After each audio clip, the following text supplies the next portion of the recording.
Hello, welcome to our devotional time at Temple Baptist Church here in Poplar, Bluff, Missouri. We're going to be in the book of Habakkuk. Yes, that is a book in the Bible. It's in the Old Testament, maybe a little hard for you to find. It was a little hard for me to find if I'm fumbling through, but I already have it marked, so I found it.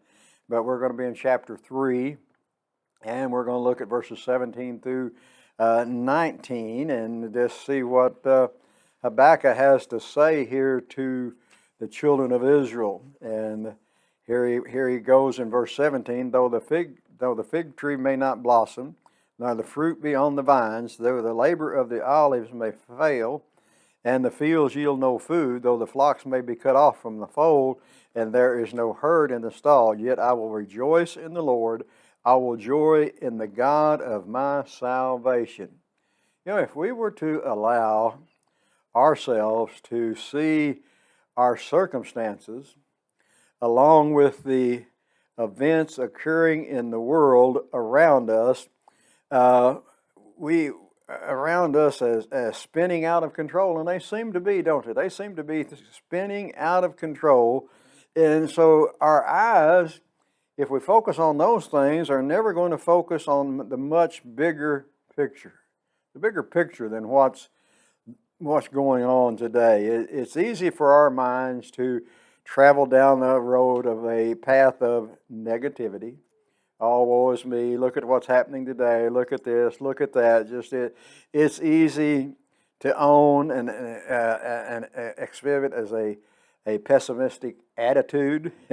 It's easy to start questioning God, as if God even cares about the world that is seemingly adrift and devoid of all hope.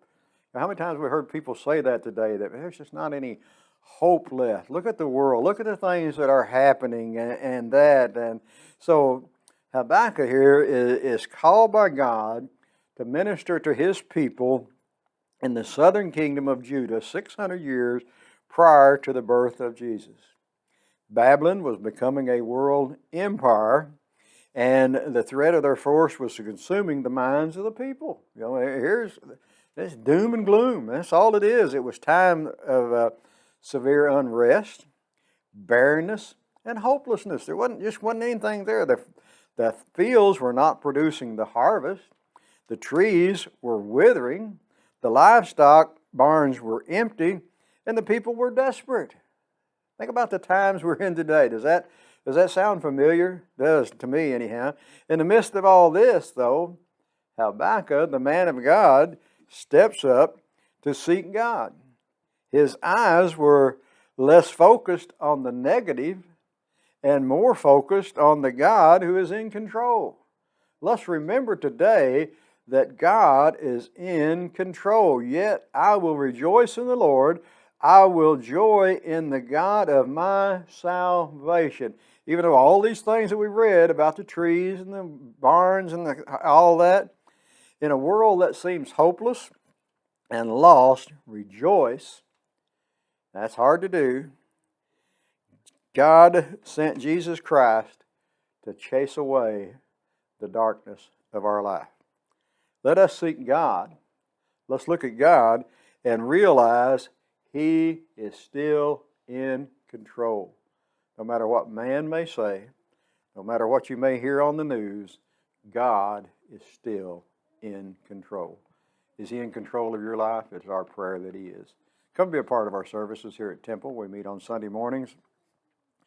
Our first service is at 8 o'clock. Then we have Sunday school classes beginning at 9.